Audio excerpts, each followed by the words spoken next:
तो नुकसान तो बहुत हुआ है, लेकिन ईरान के पास भी मिसाइल टेक्नोलॉजी दूसरी चीज़ें हैं। जब मिसाइल का हमला होता है उसको रिटेलिएट करने के लिए, उसको रोकने के लिए आपका पूरा आयरन डोम उन्होंने पता नहीं कितने मिलियंस और मिलियंस डॉलर्स लगा के वो बनाया है। लेकिन जब मल्टीपल मिसाइल फेंकेंगे तो जाहिर है कि कुछ तो इंटरसेप्ट हो जाते हैं, लेकिन सारे इंटरसेप्ट नहीं होते। पाकिस्तान जो सा है उसको अभी इंडिया ने आजमा लिया है। दे अंडर एस्टिमेटेड मैनी थिंग, जिससे मैंने भी बताया। बिल्कुल तो ये इस तरीके से जहर एक तरीके से वो इंजेक्ट कर रहे हैं अपनी कौम के अंदर। हालांकि पाकिस्तानी कौम जो सी बड़ी लिबरल है, पीस लविंग कंट्री है, हमारी फौज भी पीस लविंग है। नेतन्याहू का जो बयान भी था कि जी ईरान के बाद पाकिस्तान और ये वो, मेरा ख्याल है कि जितना उसका भी नुकसान हुआ तल अबीब के ऊपर और हिफा के ऊपर, मेरा ख्याल है कि अभी वो कुछ सोचेगा कि मैं जो सा हो ये ऐसी चीज़ ना करूँ।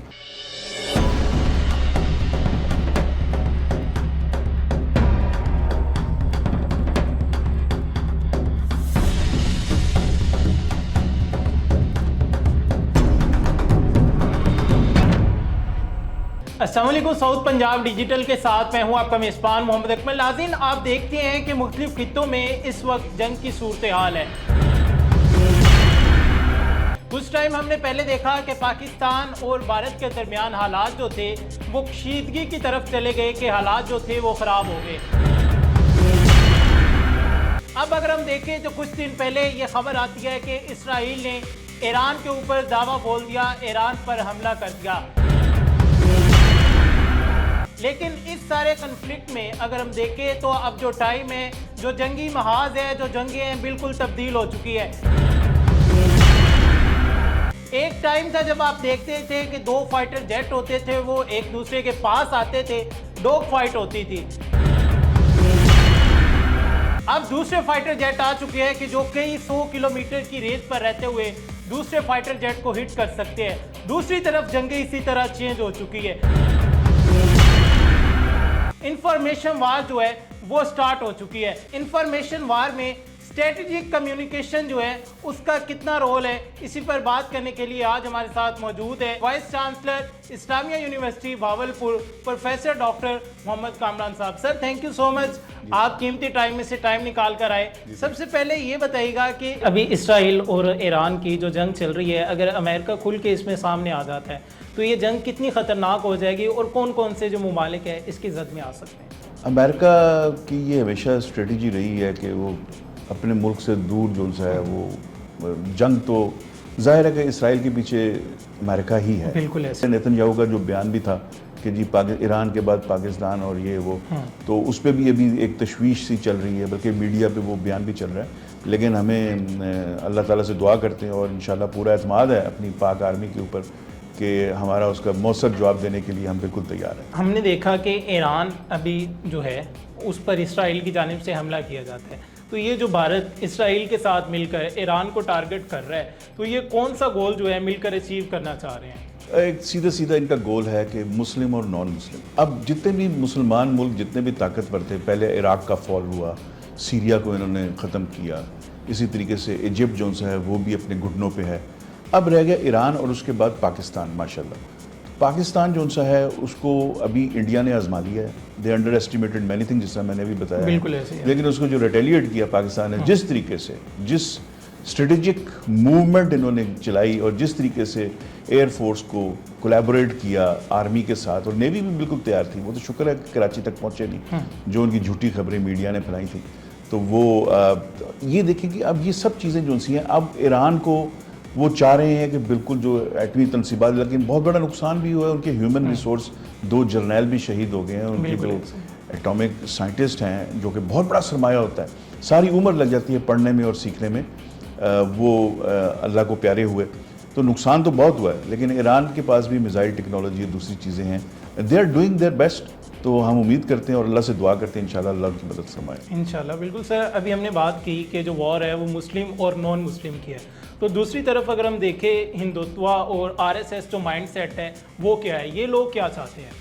ये तो बिल्कुल वही आरएसएस जो सी है, बिल्कुल जो दो कौमी नज़रिया जो इकबाल ने, तो हमारे फील्ड मार्शल साहब भी यही उन्होंने बिल्कुल वाज़े तौर पे कहा है कि हमारा रहन सहन बिल्कुल अलहदा है, हमारी सिविलाइजेशन बिल्कुल मुख्तलिफ है, हम इनके साथ इस तरीके से मिक्स नहीं हो सकते। अगरचे हमारे पास भी माइनॉरिटी पे बहुत सारे हिंदू रह रहे हैं, लेकिन मुसलमान मुल्क जो से हैं, जिस तरह प्यारे नबी ने भी गैर मुस्लिम के लिए रहने की एक तौर तरीके बताए हैं।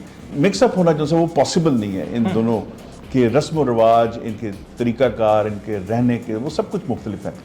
अब आप ये देखें कि अब ये जो सी चीज़ है, इस चीज़ को RSS जो सा है वो भी वही काम कर रही है जिस तरह एक यहूद नसारा, यहूद और नसारा को पहले भी कुरान में भी इसका जिक्र है कि ये कभी भी मुसलमान के दोस्त नहीं हो सकते। तो RSS जो सी एग्जैक्टली इस पर किसी तरीके से सिर्फ वो मुसलमान जो नाम के मुसलमान हैं उनको सिर्फ एक्सेप्ट करने को तैयार है, otherwise they want to abolish the Muslims. तो ये एंटी मुस्लिम उनका एजेंडा है, और यही जो सी पॉलिसी जो उनका प्राइम मिनिस्टर मोदी है जो इलेक्शन में जीत रहे हैं, उनका पहला नारा यही होता है, एंटी पाकिस्तान नारा लगाते हैं और उनको वोट मिलता है। बिल्कुल ऐसे। तो ये इस तरीके से जहर एक तरीके से वो इंजेक्ट कर रहे हैं अपनी कौम के अंदर। हालांकि पाकिस्तानी कौम जो सी बड़ी लिबरल है, पीस लविंग कंट्री है, हमारी फौज भी पीस लविंग है। ये खामखा पहलगाम और उसका पहले पुलवामा का इशू बना के वो किसी न किसी तरीके से कुछ अरसे बाद वो कुछ ना कुछ ऐसी चीज़ क्रिएट करते हैं कि कोई ना कोई मसला हो। लेकिन इस दफ़ा उनको बड़ा एतमाद था, जिसको उनको जाहिर है कि उसको चोट खानी पड़ी है, वो एतमाद उनका बिल्कुल पारा पारा हो गया। सर दूसरी तरफ हम देखते हैं कि इसराइल जो है ईरान पर अटैक करता है, बट दूसरी तरफ जब ईरान अटैक करते हैं तो उनकी जो फौजी तनसीबात होती है, मिसाइल फैक्ट्री होती है, नेतन्याहू का जो कस्टिया में मौजूद घर था उसे तबाह बर्बाद कर दिया जाता है। तो ये कितना इफ़ेक्ट करता है? क्या इसराइल ये सोच सकता था कि ईरान इतना बड़ा हमला करेगा और एकदम से करेगा? हाँ, शायद उनकी भी एक्सपेक्टेशन से ज़्यादा ही हुआ। तल अवीव जो सा है उसकी हम वीडियोस देख रहे हैं, तल अवीव, हीफा, हाँ हीफा जो सा है, ये सारे उनके मेन मरकज़ हैं। बिल्कुल ऐसे है। जेरूसलम थोड़ा सा फासले पे, लेकिन यहाँ पे ये मेन जो से फौजी अड्डे और सारे जो से तनसीबात इस तरफ हैं। तो ईरान ने बड़ा, हालांकि उनका आयरन डोम जो सा है that is against any kind of कोई भी आप अगर मिसाइल का हमला होता है उसको रिटेलिएट करने के लिए, उसको रोकने के लिए आपका पूरा आयरन डोम उन्होंने पता नहीं कितने मिलियंस और मिलियंस डॉलर्स लगा के वो बनाया है। लेकिन जब मल्टीपल मिसाइल फेंकेंगे तो जाहिर है कि कुछ तो इंटरसेप्ट हो जाते हैं, लेकिन सारे इंटरसेप्ट नहीं हो सकते। बिल्कुल ऐसे। तो उसमें से अगर 100 भेज रहे हैं तो अगर 25 भी निकल जाते हैं तो वो अच्छा खासा नुकसान पहुंचाते हैं। तो ईरान ने जो सा है, इनके पास अल्लाह का शुक्र है कि मिसाइल टेक्नोलॉजी अच्छी थी और प्रिसाइज है, तो अल्लाह इनकी मदद फरमाए इंशाल्लाह। सर ये बताएं कि जब ईरान की सुपीरियर लीडरशिप जो है उसे टारगेट बनाया जाता है इसराइल की जानिब से, तो जैसे ही अटैक जो होता है ईरान की तरफ से तो नेतन्याहू जो है वो इसराइल छोड़ के बाहर चला जाता है, दूसरे मुल्क में शिफ्ट हो जाता है। तो क्या ये अगला हमला पाकिस्तान पे कर पाएंगे? इतनी हिम्मत है? देखें, नेतन्याहू और ट्रंप ये दोनों ऐसे अनप्रेडिक्टेबल से लोग हैं जिनके बारे में कुछ नहीं कहा जा सकता कि वो क्या करेंगे और कैसे करेंगे। लेकिन डोनाल्ड ट्रंप ने बड़े ही ऐसे तरीके से इंडिया में और पाकिस्तान में सीज़ फायर कराया था। तो मतलब उन्होंने यही कहा कि हम बिज़नेस करते हैं और एक दूसरे से लड़ना छोड़ दें।